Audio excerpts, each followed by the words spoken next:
Hi friends, welcome back to 10-minute recaps. Today, I'm gonna explain an American superhero and fantasy movie called Sky High. Spoilers ahead. Watch out and take care. The movie starts by showing a teenage boy named Will Stronghold. His parents are the Commander and Jetstream, two of the world's most famous superheroes. Surprisingly, all this time he has not developed any superpowers like his parents, which is unbeknownst to them. Shortly after, his best friend, Layla Williams, comes to his house. She has been secretly in love with him for a long time. They decide to go to their school together, called Sky High. It is a high school that exclusively teaches teenagers with superpowers. Later, they are picked up by the school bus. On their way, they meet with other students. There are Magenta, Ethan, and Zach. Meanwhile, the bus driver tells them to get ready because the bus they are riding will turn into a flying bus to get to Sky High, which is located on a floating campus in the sky. Arriving there, they are harassed by a group of bullies: Speed, a senior with super speed; Lash, a senior that can stretch his body; and Penny, another senior who can duplicate herself. Luckily, they are assisted by Gwen Grayson, a mentor during their student orientation. It looks like Will is very mesmerized by her charm. After that, they are led into a room to do their initial study called Power Placement. It is a session to measure their potential superpowers and determine whether they will be a hero or a sidekick. They have to show their superpower in front of the class, which is guided by Coach Boomer. Will's classmates Ethan, who melts into a fluid; Zach, who glows in the dark; Magenta, who transforms into a guinea pig; and Layla, who joins the class to protest the two-track nature of the school's education system. All of them are assigned a sidekick. During break time, there is someone who keeps staring at Will. Zach informs them that his name is Warren Peace, whose supervillain father was imprisoned by Will's father, aka the Commander. Then it is Will's turn to show his superpowers. Because he lacks superpowers, Coach Boomer assigns him to sidekick. Soon, he learns from Nurse Specs that not everybody gains powers. There are rare cases of those who have both parents with superpowers but do not inherit any superpowers, such as Ron Wilson, the bus driver. When he gets home, Will wants to tell his father that he was assigned a sidekick, but his father interrupts his conversation. Then his father shows him his hidden trophy room, which he calls Secret Sanctum. There is a history of his father's heroism, such as various collections of enemy weapons. Furthermore, his father is particularly proud of the mysterious weapon named the pacifier, which he took from his science-themed nemesis, called Royal Pain, years ago. Because Will knows that his father has high hopes for him, he delays telling him the problems earlier. Unbeknownst to the two, Royal Pain, who has been presumed dead, watches them from a hidden camera in one of the other trophies, alongside a maniacal sidekick named Stitches. As Will be friends with the other sidekicks, they introduce themselves to his father in his house. However, he seems a little dissatisfied as he finds out the superpowers of each one of them. As a result, Will ventures to tell everything to his father. Hearing Will's confession, his father immediately feels disappointed in him. However, he tries to explain that he still feels proud to be a sidekick. The next day, Will is being bullied again by Lash and Speed. When he is carrying his food, Lash makes him fall, causing his food to spill on Warren. Because of this, Warren becomes very annoyed and immediately attacks him. During the fight between the two, Will only can dodge the attacks, so Warren chooses to attack his friend. Fortunately, Will eventually manifests superpowers, sending Warren flying, and he immediately sprays him with a fire extinguisher. Consequently, they are called to the counseling guidance room. That night, Will is scolded by his mother, but then his father is so proud because he finally manifests his superpowers. Back to Sky High, he is subsequently transferred to the hero track. However, he feels sad because he has to leave his sidekick friends. In his new class, he is paired with Gwen. She is a technopath who controls machines with her mind. It looks like she also has feelings for Will as she helps him to do his work and offers herself to be his private tutor.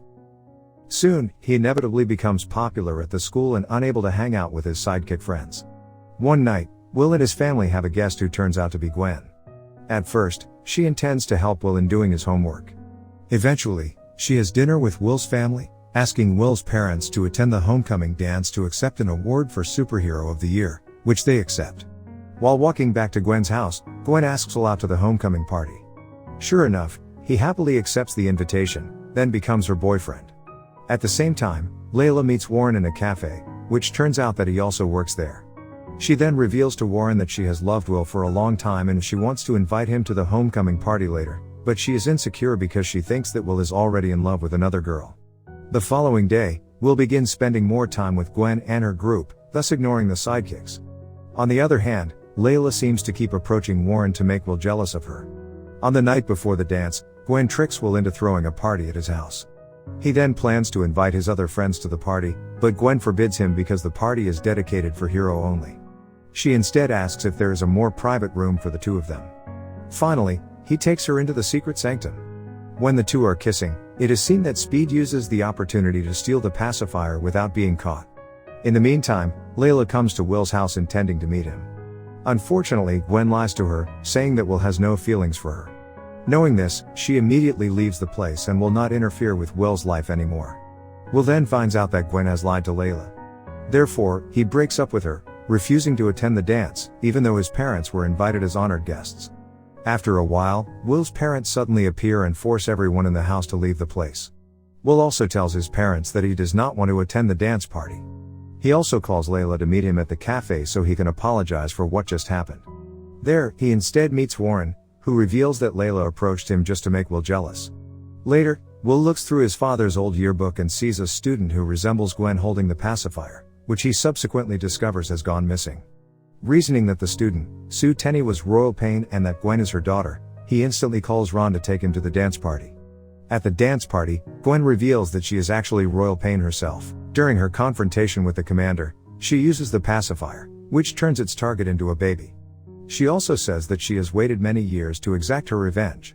In the end, Royal Pain takes over the school, assisted by Stitches, Speed, Lash, and Penny. She uses the pacifier to turn Will's parents, the faculty, and the students into babies, kidnapping them.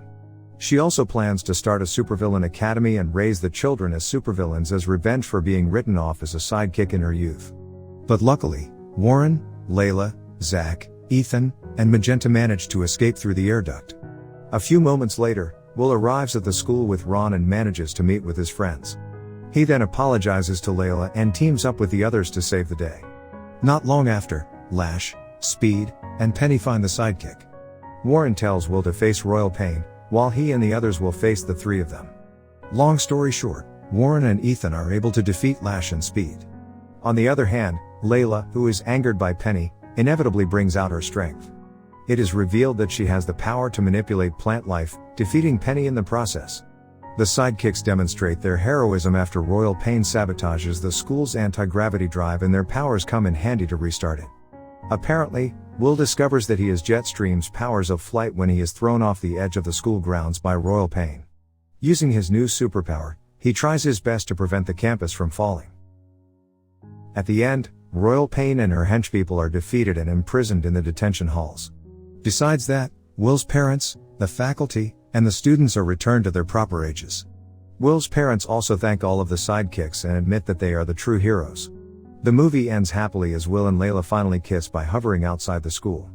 Last of all, Will explains via a voiceover that Ron Wilson later gains his superhuman powers after falling into a vat of toxic waste, thus becoming a superhero.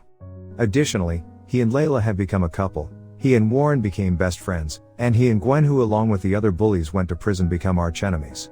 I hope you guys enjoyed this video. Hit that like button if you did, subscribe if you're new. And at last, I'll say stay well, stay safe, thanks.